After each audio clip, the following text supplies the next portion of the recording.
Evening, everybody. Uncle Fester here. All right. Yeah. Last night we showed a video of Lee Wilson, who was having problems with the CMS, Child Maintenance Services, or Child Support Agency, as they were known. And Lee yesterday was in a bad place. All right. Yesterday he was struggling, and that actually, the video actually stirred some emotions in some people we talked to already. And this evening, we're bringing a gentleman. We've had a gentleman step forward who, unfortunately, on the 1st of July this year, had to report his son who went missing. An ex-veteran later found that he'd had some life struggles, and unfortunately he's not with us today. Okay.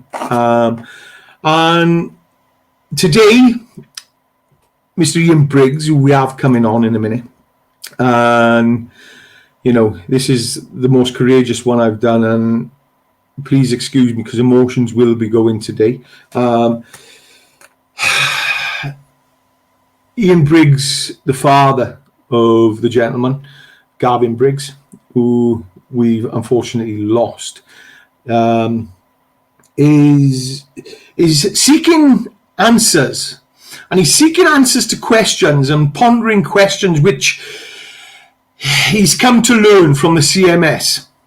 And how the CMS hounded his son, and how the CMS actually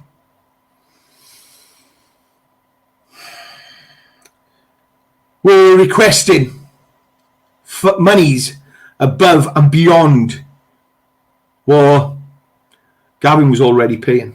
All right. This is, as you can tell, I'm not happy with this. All right, because discrimination and alienation is something I'm really against, and this is what happened here. I'm going to bring Ian on so he can actually explain, and we will be working through this. All right, I'm going to bring Billy Beefcake on, and yeah, so please listen to this, because this needs to stop. Enough is enough. All right, and I want people to share this. I want this to go viral. All right, because this is wrong. Evening, Craig. How are you? Evening, Uncle Fester. Noticed I call you Craig tonight because I'm getting a bit formal because I'm a little bit, yeah. All right, and I think you the same. All right, so Billy Beef, let's bring Ian on. All right, yeah, a gentleman this is. All right, and my heart goes out to this man. So let's bring him on. Mr. Briggs, how the devil are you? Thank you very much. All right, Ian. Words can't explain how I feel at this moment in time. All right, and I think, yeah, as we've sat here and we've shared stories. All right, I want you give me the type of. Well, I know the type of individual. What I've seen is a very outgoing barbecue king, I'm going to call him. All right, your son, Gavin. Yeah. Okay. And he. Go on, mate. Go on. Amazing guy. Everybody loved him. He was life and soul of the party, and he was more than a son to me. I described him at the funeral. He was my wingman and best friend. And after what I saw, I believe that 100%. The two of you had a connection like I've never seen in my life, because last year you were actually on some demonstrations for veterans. Correct me if I'm wrong. Yeah. We went down for Good Friday, the first one. We did all the London, Green Park and Hyde Park. We were down for them. We did Manchester, Birmingham. So yeah, we did all the vets marches last year, pretty much. So, what regiment was you in first, and then what regiment was his son in? Yeah, we were both. I'm afraid we were both crab fats. We're both Crab what? RAF crab fats. Crab You must have fats. heard it. Yeah, RAF. RAF, mate, crap hats. Yeah. Yeah, Oh, okay. Yeah. The old. Yeah. yeah. So yeah, we were both RAF, both aircraft technicians within the Air Force. So yeah, Gavin did 15 years, and I did 29 years. So Flipping heck, 15 years. yeah, And 29 years as well. Jesus. Yeah, that's unbelievable. So, right, yeah. Do you want to start from where do you want to start? This is for you to lead, and you know, is it? I suppose a bit of background on Gavin. Really, Yeah. He has 3 kids. Okay. One from a marriage years ago. The kid is 16, 17. Yeah. He brought that lad up as a single parent for 10 years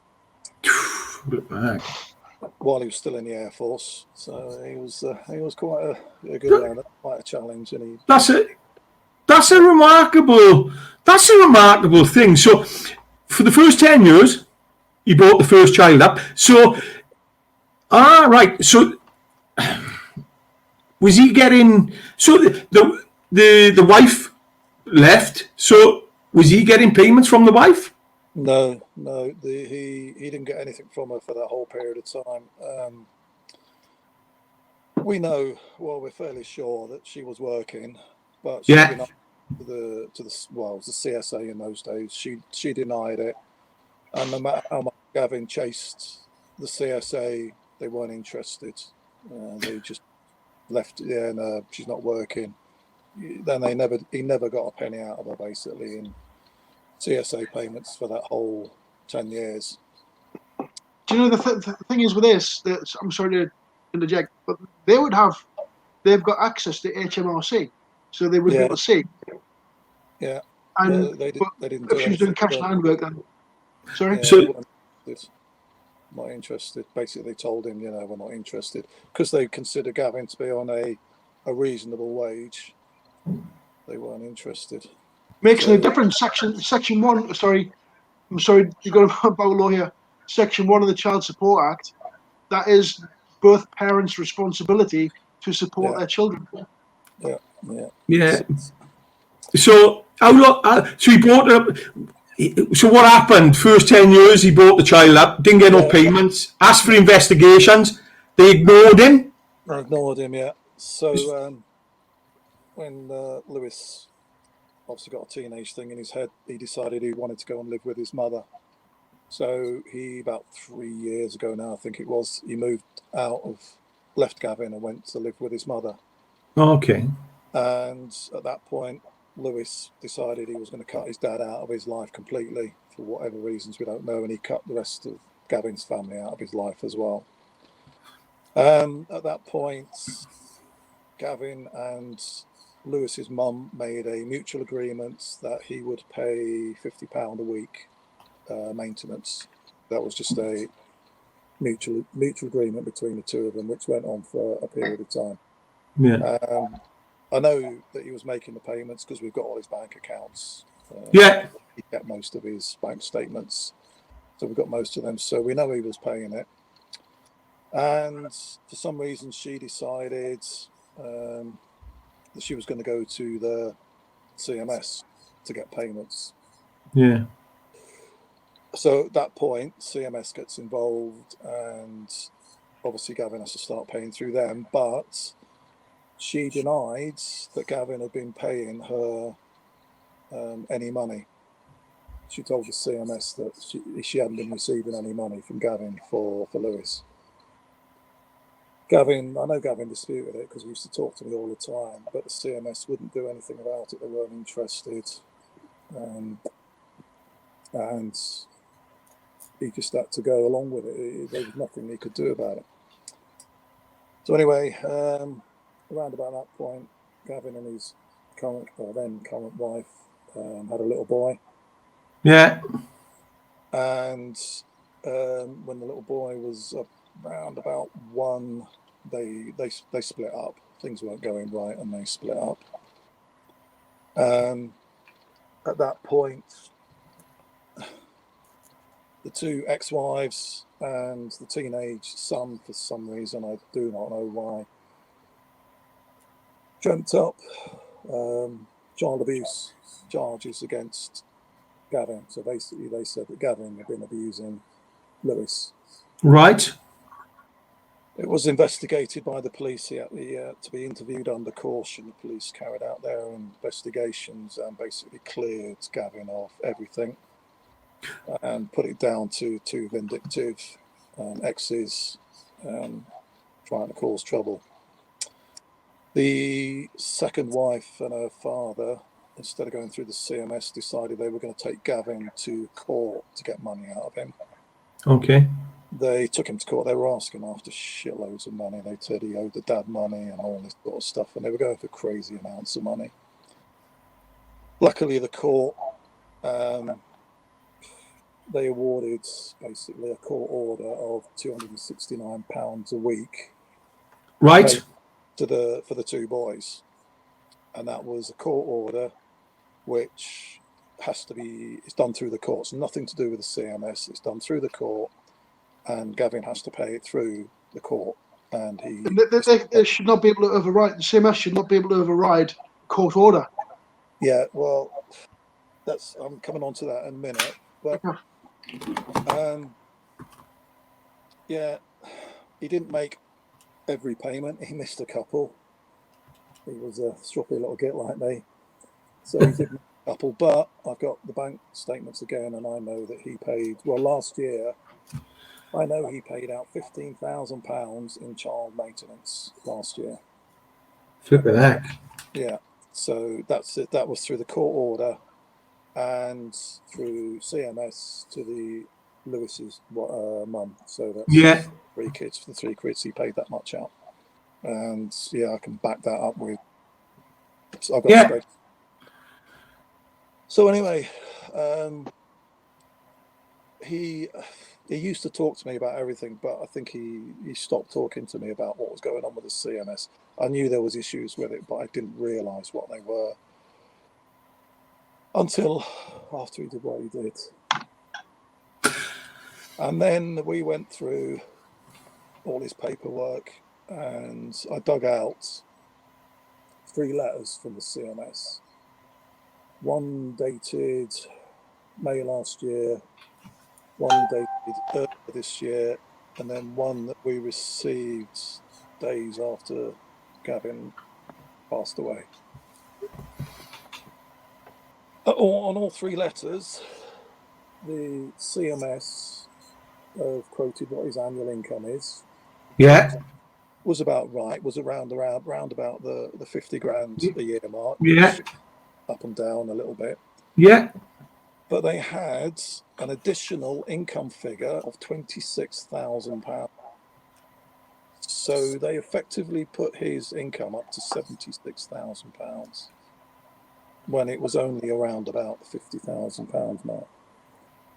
There was also an arrears figure of £15,000, and all it is just a figure of £15,000. Doesn't say who it's quite a regular occurrence. Is £15,000 and £12,000 wherever. All there.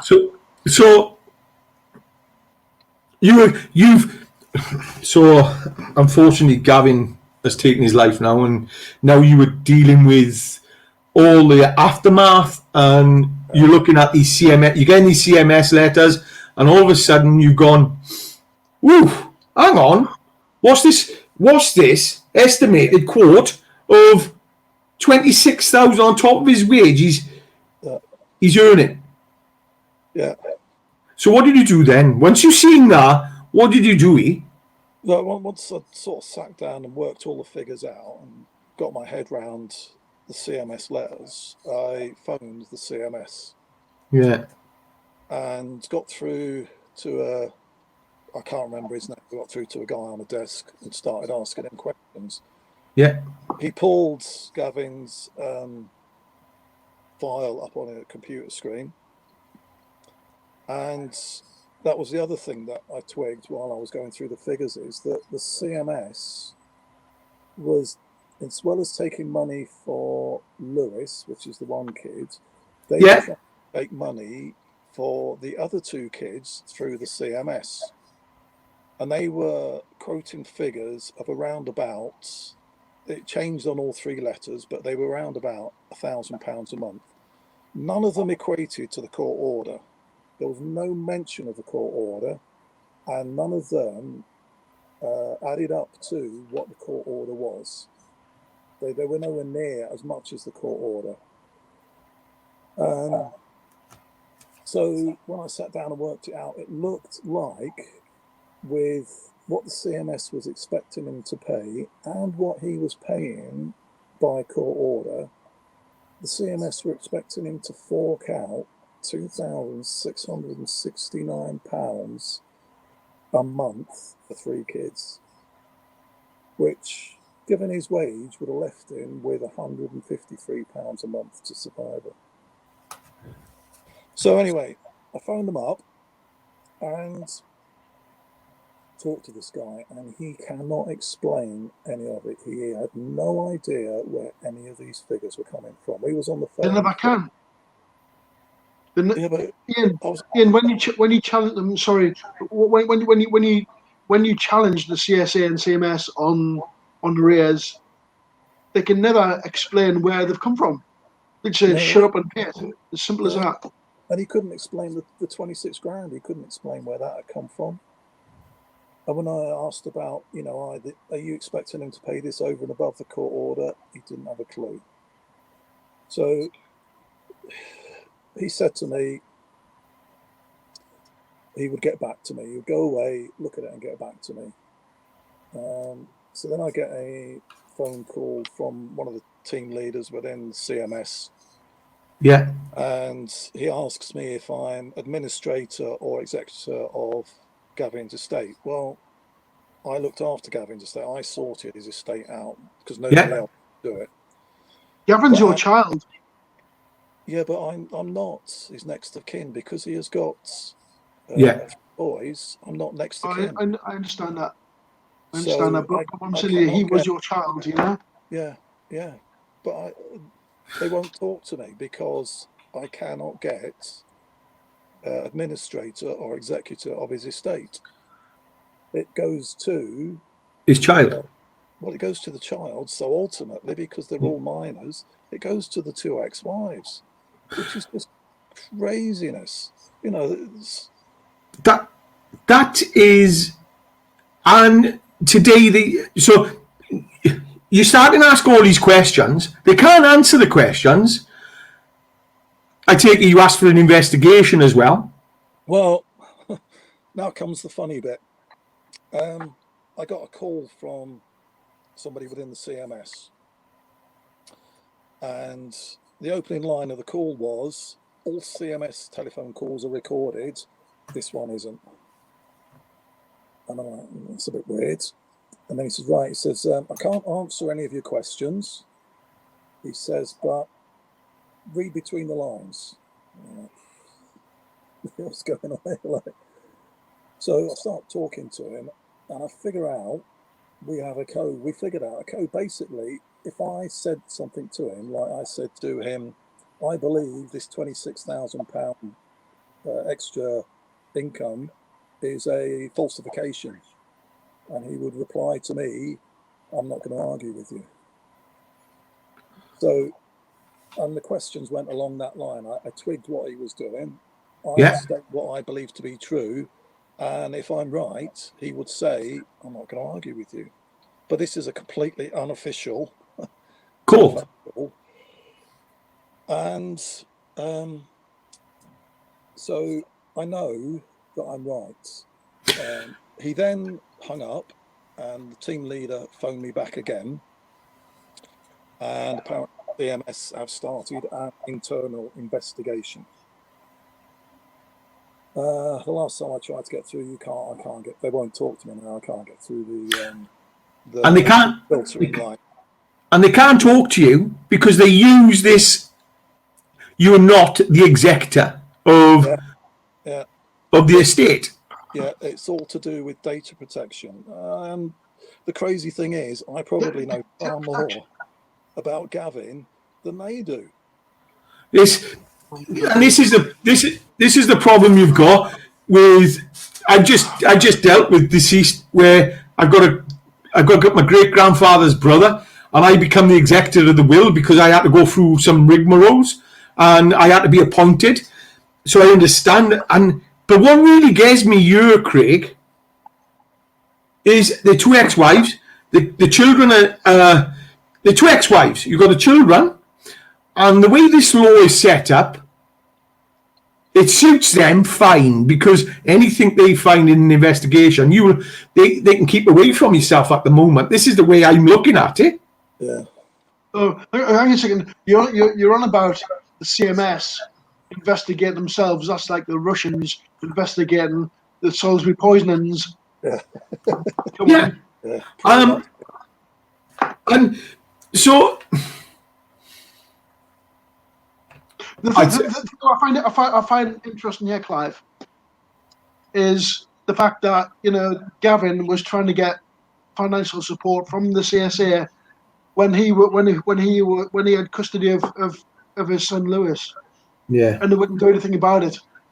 But then when he no longer has custody of the child, they're all over him like a tramp on hot chips. Yeah. Yeah. And I find is that not bias? Is that not sexism? Oh, yeah. That's discrimination, alienation, that's bias. It's everything. If we go back to the code of conduct, there is a charter of how they are supposed to act, and they broke that again. And what's what's becoming apparent now is, at the end of the day, anybody would know you are actually the executor because you've dealt with everything. Yeah. If anybody they should be speaking to is you, Ian. Yeah, every other company I've dealt with have dealt with me. They've spoken to me. I mean, the bank, we went to the bank, and all I had to do was present the death certificate, and I have full access to his bank accounts. I have full access to everything. Credit card companies, they've all dealt with me. I've got all the statements from them and everything. Everybody has dealt with me except for the CMS. They're the only people who will not speak to me or deal with me. I'll tell you why that is. Because they know they have stepped on their dick. They know that they are the ones who are responsible for Gavin. Yeah. Right. They have pushed Gavin to do what he did. Right, let's not beat around the bush, but yeah, all right, gents, we're all adults and we've all got children, and if you were in the situation, £156 to live on, and Gavin a month left with that. A month. And Gavin looked like was he was a proud man, and he was a very proud man, yeah. And I can tell you now, from what you've been saying, he was not a deadbeat, is what the government like to portray all absent parents. This is what really gets my back up, is the fact that the government have blocked the media. They've got a media blackout, and they like to pump out their propaganda that all absent parents are deadbeats and don't want to pay for their kids, which is far from the truth. They do this so they can, if only the public knew what was really going on. And you see, the thing is, the public do not understand, because unless they're not affected by this sort of stuff, they're not interested. No. It's only when they are affected by this sort of stuff, that is when they stop paying attention. Yeah, it's just crazy. You know, I don't. Well, I've spoken with you, Craig, and I know you fired out loads of emails to various people. I've contacted my own MP, Yeah. and I've had one response from all those emails, and that was basically from I think it was, I can't remember what they were called now, but they're one of the ombudsmen, and they said until I go through the eyes, yeah, they can't do anything about it until I go through the eyes. Nobody else has even acknowledged. My MP did originally acknowledge it. I've spoken to them, and the trouble is, they've said the same thing. They're going to come up against the same brick wall I've come up against. That they will hide behind their data protection laws. And the thing is, you're saying this data protection thing. Well, Gavin's not here, so whose data are they protecting? Yeah, it's really irrelevant, isn't it? And Right. you know, the thing is, there's a lot of times where there is MPs who are interested in trying to tackle this, but they get stonewalled. You know, yeah. MPs are told to back off. Craig, the fact is here, which is really, they're veterans. Yeah. They were willing to give their life for their country. And again, I'm going to ask you, Ian, what support have you had, mate, have you reached out to the Johnny Mercer or any of the MPs are ignoring you? So, you know, Well, Johnny Mercer blocked us as well, didn't he? Yeah. So, you know, are you, as a veteran, have you tried to go that way and ask the questions? I didn't bother with the Johnny because I didn't think it was worth it. I've spoken to some of the guys in Never Surrender. I've spoken to them, and yeah, I've had some support from some of them. And obviously you guys. Yeah. What about the rest? What about the rest of the family? Because I tell you now, I know you got. I seen the barbecue you had. I tell you why. I wish. I tell you. What about everybody else, mate? Are they getting support? Yeah, Lindsay is his fiance. She's got family who are supporting her. Obviously, I'm supporting her as best I can. Yeah. We're all. I've got a sister who is more like a mum to Gavin than an aunt, and obviously my wife who's sitting up there. Beautiful. Who's doing whatever she can. Yeah. But I mean, it's just I'm just banging up. I've spoken to 5 different solicitors now. Yeah. And not one of them have come back to me because it's all too difficult. I had one actually today come back to me, a company based in London. Yeah. Just before I came on this phone call to you, I reached out. They deal with CSA, CMS, and they've said they probably can't do anything about it. What's the name of the company? Is it Durham Legal Services? Durham Legal Services. Oh my God, they're stakeholders of the CSA. Are they? Yes, they're a stakeholder of the CSA. You were joking me, Craig. I shit you not, mate. They are stakeholders because when I with my case, you know, I caught the CMS being very naughty. You know, I nearly done myself in as well, and I caught them, and the CSA admitted, and then Durham Legal Services says, "Oh well, you know, they'll give you a consultancy payment, but we can't really help you because they've admitted stuff and we can't do anything." And you know, my life was totally destroyed by these people. So I've reached out to an American firm today. Durham Legal Services, they are a stakeholder of the CMS, and when I called them back in 2012, or they had a like a you know an answer phone thing, and it actually said if you go to if you want child support or whatever, it was actually point you to call the CSA. But then in a few years ago, I discovered that they're actually stakeholders of the CSA. Unbelievable. But Ian, I'm reaching out to a solicitor's firm, law firm at the moment, an American law firm. So, and they deal with things over here. So hopefully we'll see what we can do there. All right. I've spoke to Craig already, and a change is needed massively. And I watched that guy this morning. Lee Wilson. Yeah. Lee Windsor. Sorry, And Captain Pugwash. It just tore me apart. You know, that's where my son was 3 months ago. Yeah. It's where I've been as well. And we nearly lost another one. And it's Ian, I've been there. And I've been there as well. And the thing is,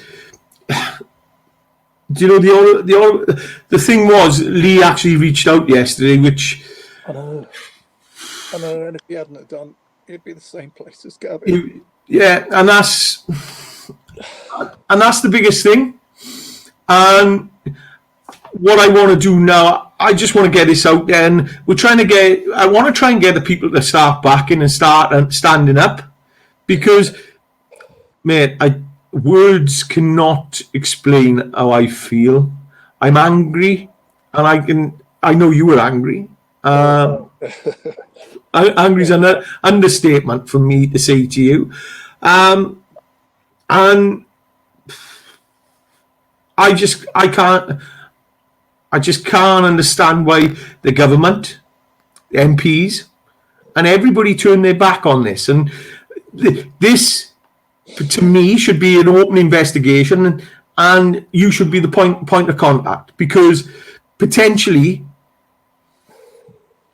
I've got to watch what I'm saying, but after what I went through yesterday with Lee, he was in such a place that, and that's coming off a call with the CMS. That's just off a call. So, what your son, because we've spoke about it, and I'm sorry about this, Ian, but your son planned what he was going to do, I take it, and he didn't tell anybody. He had it planned meticulously. It was scary, the way that he carried it out. It was on the detail. The detail, he was coming home on the Wednesday night from work. Yeah. And he was 10 minutes from home. We know he was 10 with, I mean, the police were excellent. I know some of us slagged the police off, but they were what they did. We know that he made a purchase in a supermarket 10 minutes from home. And he made that purchase so that it wasn't traceable, basically, he has this app on his phone that when he makes a purchase, it flags up on his phone and his fiance's phone. So he used a card that wouldn't flag it up on his fiance's phone. He then drove, it was 100 and odd miles to somewhere completely out of the way. And that was it. That was it. Wednesday night, we believe, although the death certificate says the 3rd, we believe that the 1st on the Wednesday night was, from what the police have told us, was when he took his life. And he took his iPhone, his iWatch off, because he knew that it would flag a SOS warning as soon as his heart started getting into trouble. Yeah. We took that off, and he just didn't want to be found. He'd made that decision, and it's one of the worst things, hardest things is he didn't reach out. You know, if he'd reached out, we like to sell ourselves that we could have done something about it. In reality, I don't know that we could. And it's something we'll never, Ian, it's something we'll never know, and we can't beat ourselves up for it, because we'll never understand where he was. All right, and and I believe that probably logged on to the CMS portal that day, because that final letter would have been on the portal, and I believe logged on to that portal that day, and that was probably what was enough to push him over the edge. Push him over the edge. He disputed it. He disputed it 3 times, and they just weren't listening to him. That's what they do. They just do not listen at all.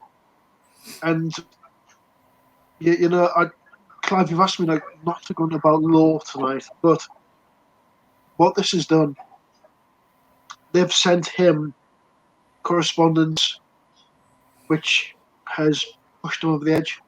I mean, I know a lot of people with the experience I have, when people see those brown envelopes arriving, it strikes fear into them. They're terrified. They don't want to open them. It strikes, and that, especially when it's this money's not owed. You know, they can say the government can send stuff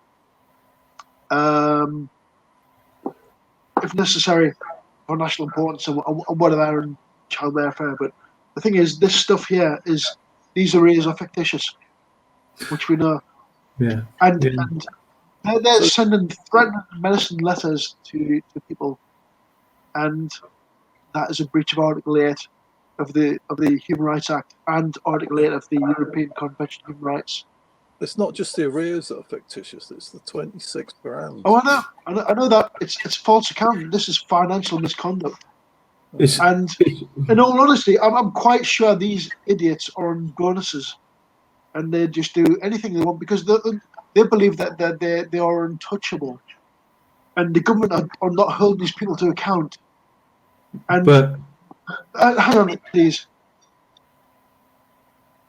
We've got veterans being dragged through the courts and prosecuted for stuff that happened in the 1970s, which were clear of back then. And there's witch hunts going on. So what we need now is we need the government to grow up here and grab these, well, not grab them, but, you know, start investigating these people, because this is blatant fraud, misconduct, and it's forcing people to take their own lives. And that's not acceptable. The government like to go on about being a beacon of morality and human rights, you know, and we were supposed to live in a democratic and humane society, civilized society. This is more like, they're more like the Nazis, these people. You know, they've been given powers, draconian powers, and they're killing people. And we have the media blackout to stop the people from seeing what's going on. And if the public are aware of what's really going on, they'd be mortified. But Craig, what you got to, do you know the biggest thing in this as well is somebody reached out in CMS and actually acknowledged he was wrong. And that's even more. So that's what I was going to say. That I was thinking about this today, actually, Clive. And you know, there is some people in there who are not wankers. You know, some people are there because they have to feed their kids and you know, put food on the table.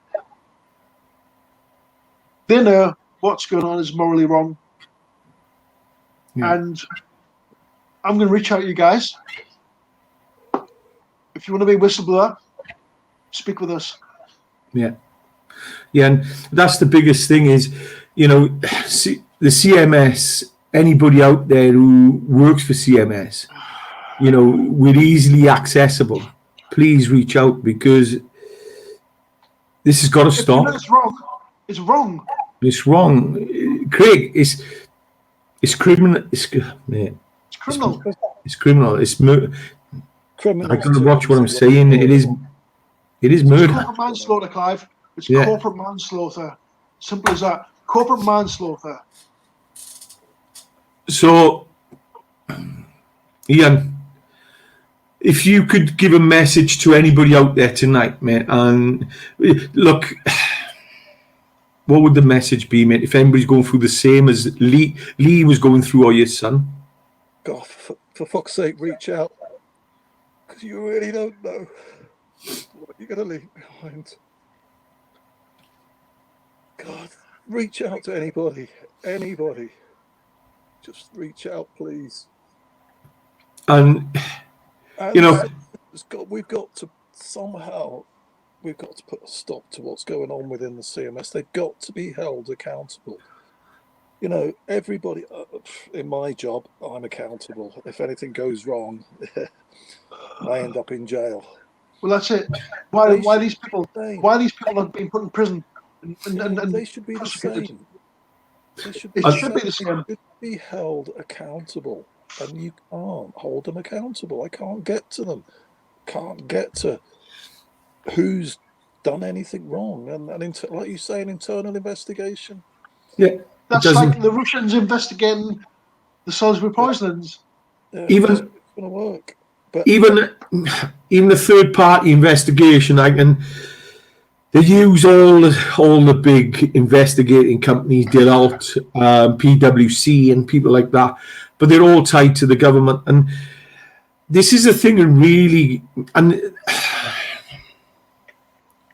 every time we do a video now, we're talking to people who've been right into MPs, banging their heads against the wall, getting no reply. And I think it's got to the stage where the members of public have got to wake up and see that our country is... We've got a government who ain't accountable. We can't make anybody in government accountable for their actions. And their actions today have caused too many deaths. Oh, yeah. You know, let's not... 62 this year, veterans alone, and that's all what the Veterans Against Suicide know about. Yeah. How many other people have we got who, and we'll never find out how a lot of people suffered with CMS, because it doesn't come out, a lot of it. You know, Media blackout. Clive, sorry, if I hadn't have had these letters, then I would never have known.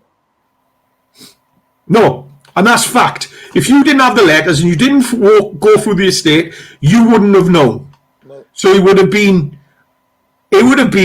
actually, what they call it is misadventure. Yeah. Yeah, death by misadventure. Yeah. Which you know now, and we all know now, the underlying causes. And them underlying causes got to be investigated. So we need to get this out, Craig. We need to push now, and we need to really get the members of public and everybody behind. And we need to get hold of the people we talk about, Craig, every day, about alienation. Yeah. And they need to come on board now. Because... can I... I was gonna say something there. It'll come back to me. Sorry, I'm having a blonde moment. I've had a blonde moment all the way through this at the moment. I tell you, Would you like my hair?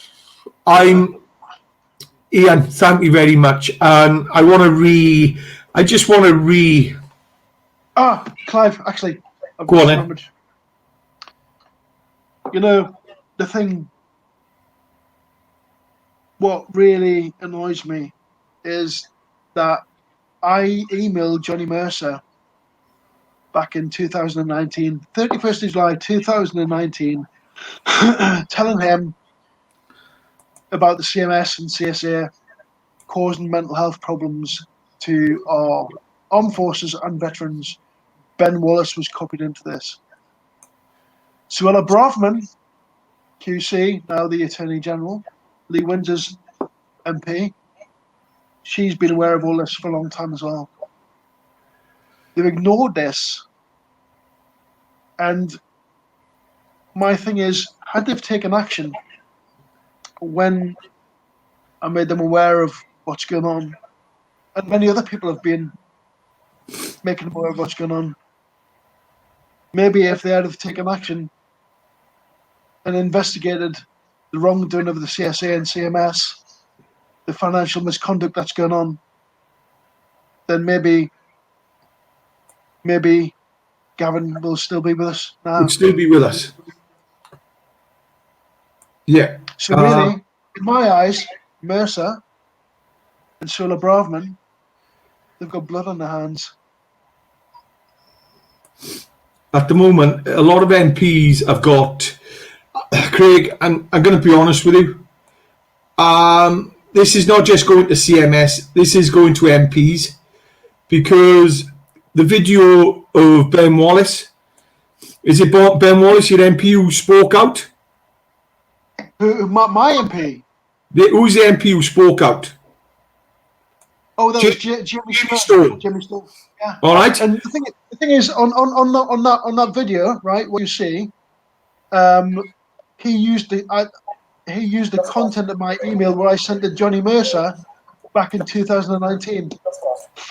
So before we go, I'm just going to share quickly. All right, Ian, have you seen this video of Jamie Stone talking? I'm not sure. Right, I'm gonna bring it up because this is interesting. And this was, when was it, Bully? What date was this by? March. I think March the 23rd. It was about veterans' mental health. Just last week, Craig Bull, who served in the 2nd Paras, the Red Devils 314 and the Household Cavalry, contacted my office and told me about his experience with the Child Support Agency. Again, not an issue that would immediately strike his linked to mental health, but as Craig said to me, and I quote, "I am currently helping with 13 cases, mostly veterans. Of these, I have 4 veterans who are suicidal due to experiences with the CSA. In a couple of cases, it triggered their PTSD. Now, I don't know a huge amount about these cases, in fact, very little, and there's a lot more to the story. But I would be grateful if the Minister could perhaps agree to meet with me to discuss Craig's experience in more depth. I think it would be useful to the Minister's Defence as it would be for the people that Craig is helping. And I bring it up again today just to reiterate that simple point. We do require a more collaborative and holistic approach. So we've got that, which has gone out. Mercer was at that debate. What's your favourite karaoke hit? Oh my God. And that's the saddest thing is, that just shows the blatantly ignoring everything. So this is not just about the CMS being made accountable. This is the government, because they've had the warnings. And right, so that's where we've got to go. We've got to get this out now. All right, Ian, I'm going to speak to the people I'm speaking to. I've said to you, sorry, I'm really sorry. Now then, I keep going on about the rule of law. All right, and one of the principles of the rule of law laid out by Tom Bingham is we have to have an accountable government and have to have accountable people held accountable for their actions. So, as you can see, the government are quite clearly turning their back on the rule of law, which is their constitutional obligation to uphold the rule of law. And the rule of law derived from the Magna Carta. The Magna Carta predates Parliament, and Parliament can't do anything about that. They can't repeal the Magna Carta. no. I'm sorry going about this, but Yeah, but Craig, what I'm going to say now is, Ian, what do you want, man, from this? What do you want? What do you want now? I want the people responsible to be held accountable. Yeah. Absolutely. That's why, I'm held accountable for my actions. You guys are held accountable for your actions. The people who've got this wrong, quite blatantly got it wrong, and not done anything about it. They need to be held accountable. They need to answer these questions. They need to, Not just the people who done this, all right? Not just the CSA caseworkers. It's members of the government who've ignored this for years. yeah. They need to be held accountable for this You know, because this has been they going could have on made the for difference. years. You know, the CSA had to change its name because it got such a bad reputation. Yeah. And it's, you know, they're still doing the same thing. They're still making the same. The government aren't holding them accountable neither. No. They've only changed their name, and now the CMS have become a money-making machine. I'll tell you something, Clive. The CSA and the CMS, it's the same pig but with lipstick on. Yeah. And you know the thing is, like I probably said on our first thing, is there is many ex-CSA members, CSA stalwarts from the very beginning of its conception, are still the staff within the CSA. Yeah. Oh, sorry, CMS. So It's there's no change at all. Same old staff, same nasty people there. So Craig, what we need at the end of the day now, all right, let's get this video out there, all right. Let's bang our heads together, all right. Let's get this out there, and anybody struggling out there, you know, take it from the person, take it from Ian. When he says reach out, you know, You've got to reach out. you're not alone. Yeah, you think you're doing the right thing by doing what you're doing, but at the end of the day, you're not. You're completely destroying us. You know, and I don't really know how to get through to him because I know, you know, with Gavin, I understand with Gavin, he'd made that decision. Yeah. I probably couldn't have changed his mind, but I would have liked the chance to have tried. We're stubborn. Look, we're all stubborn. If you were in the same position, horrible to say this, Ian, what would you? You probably would have. You can't ever say because we're not in his shoes, No. so we can't say what we would do ourselves. And having been homeless, having suffered with my mental health, and it's the thoughts you got to keep coming in, and it keeps pushing you down. Is we'd never know, and our pride. The biggest thing is with us veterans is pride. Oh yeah. We don't talk about money. We don't talk about our problems. I'm all right. I'll suck it up and I'll get on with it. Yeah. And then one day you can't suck it up because. Yeah, that sums Gavin up. Yeah, and that's a lot of veterans out there. Yeah. You know? So if you are sucking it up, ladies and gentlemen, please reach out. All right. I'll answer the phone, Craig. Ian would probably answer the phone as well, and many other veterans would, and many other people would. Yeah, if somebody wants to talk to me. Yeah. Exactly. You know, and what I'm gonna do. Is there anything else you want to put in there, Ian?